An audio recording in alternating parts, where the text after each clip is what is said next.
forum's been around for nearly half a century. That's a long time. It was the community leaders and the community organisations across Greater Western Sydney that really wanted to establish a peak organisation. If we think about where the organisation has been, it's been an interesting journey. You know, how did we get to where we are today? The principles and the values and human rights and social justice really underpin everything we do. Sometimes you can talk about those things in an academic way because you're so caught in that cycle of delivery. So our journey as individuals, as a team, as an organisation, was really, that's where it started. We live in a world where we know discrimination based not just on race, but on gender, on socioeconomics, on ability, on so many layers. There's so many layers of intersection and discrimination based on so many factors that we thought, you know, let's step back and let's start to explore that as humans, as individuals, as a team and as an organisation. I guess I started my journey working in the professional development space at Penrith City Council, and that's where I got the sense of really the human connections with the community. One of my colleagues had done a program at Western Sydney Community Forum, and she told me about it, and that the program she told me about was really special, and I think it really resonated with where I wanted to be in terms of leadership. So it was a program called Generation Community, which, funny enough, that I'm leading now. The program really built those concepts, skills, and really built my confidence in terms of being able to advocate for community. It really broadened my knowledge of systems thinking. It drew me to this organisation especially. This job was my first job coming out of uni. I actually did my internship here and they called me about 2 months afterwards asking if I wanted a job. So I took it. I think I had the typical vision of I want to change the world and I want to make a difference and make things better, which I still kind of do, but I've got more experience behind me now. I'm really passionate about bringing humanity back into the things that we do, whether it's our building and infrastructure, or we're looking at accounting and financial literacy and the inequities that occur in those spaces, or we're looking at young people and bringing their voices into places of decision-making power.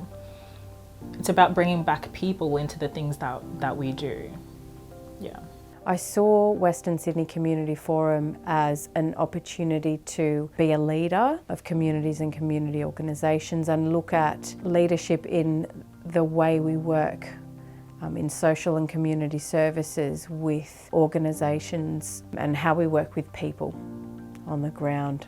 I started in May 2019 part-time, just before the December 2019 COVID pandemic hit. Prior to joining the forum, so many things in the world were happening.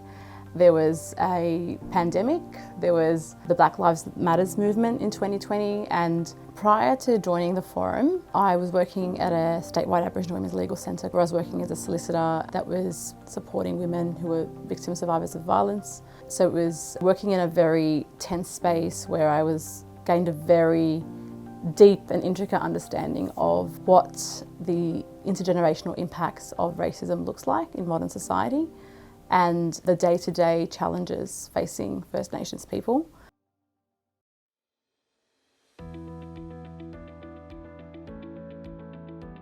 All of the work that the forum does is incredibly urgent and incredibly important.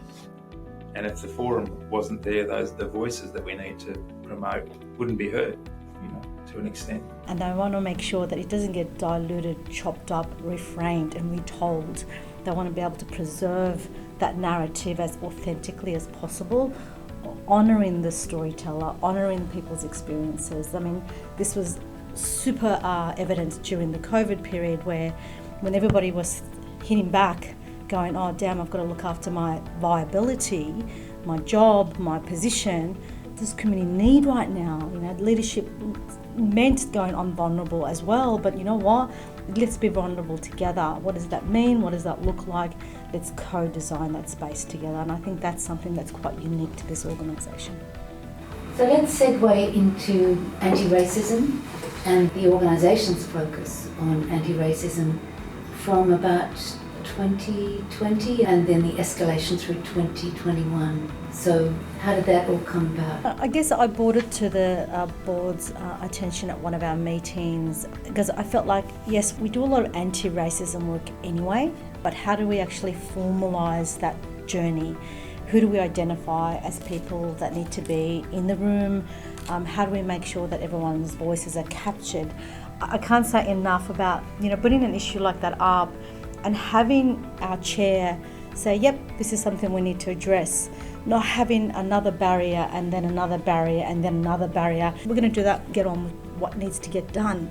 And I knew that First Nations mob had to lead this conversation. It had to be a First Nations narrative because we understood that they were the holders of this process, that they were going to lead us. Uncle Greg, Auntie Carol, who have been so patient with us. They couldn't always be available, with COVID around, but it's up to us to make sure it's inclusive. We sometimes have to take a couple of steps back.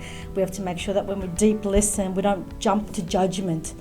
And that's been, I think, the best part of the process. Hey, let's listen.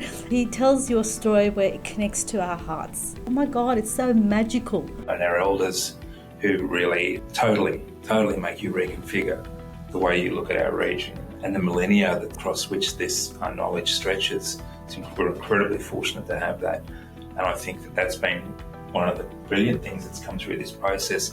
The other thing is this is Western Sydney. Yeah. So as the most culturally diverse region in the country, we are dead set about making sure that narrative is flipped from negative to positive. It's the greatest asset we have, our cultural diversity. People have come from all over the world. A very large proportion of the population of First Nations people and a lot of white people in that kind of melting pot. And I think if we're wanting to actually do the best for people in Western Sydney, then we can't do that if we're actually excluding people through our language and our behaviours. People like me who are white, it's a constant work, or say something and go away and think, I've got to do something about that. Yeah. I actually didn't know I had that attitude or that behaviour, and so there's a whole lot of self-reflection. So what we've done with the anti-racism course, it's actually about how do we include people and how do we stop excluding people, so it becomes a window into opening out in our relationships. And we're wanting to say this is really important because this is how we actually relate to each other. It comes down to that. And then when we start dealing with anti-racism, about other kinds of prejudices that we have. How do you let go? How do you surrender? How do you trust? How do you discuss? How do you negotiate?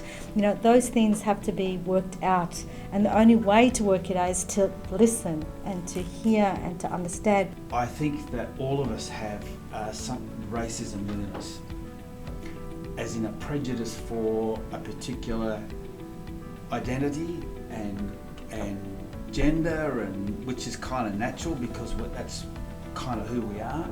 And I think we'll always be working on how we build understanding. We're connected, we're unified. Transparency and accountability is key. So we need to make sure that when we are having conversations, how do we lean into those conversations? So I myself have to unlearn and understand my own story and my own identity to respect and listen to yours actively. That idea of being relational is fundamental, and the biggest and the most accepted theories about identity, about how we constitute our sense of self, comes through our sense of difference. You achieve real meaning and real depth in life, in your emotional relationships, your intellectual relationships, through profound difference. There was a time when you would walk into the room 5-10 years ago and not many people would own up to being from Western Sydney. Now it's one of the first things that you hear. Yeah. What an incredible turnaround. We actually have influential power across Western Sydney to actually model and to actually bring about social transformation. But there's still work to do. We've got to look on internally as well. We don't have sufficient embedded First Nations representation on the board. Yeah. It's a big deficit for us. For our region, it's the largest urban population of First Nations Australians in the country. I'd like to see us then progressing work on a treaty if that's what First Nations leadership determine that they want.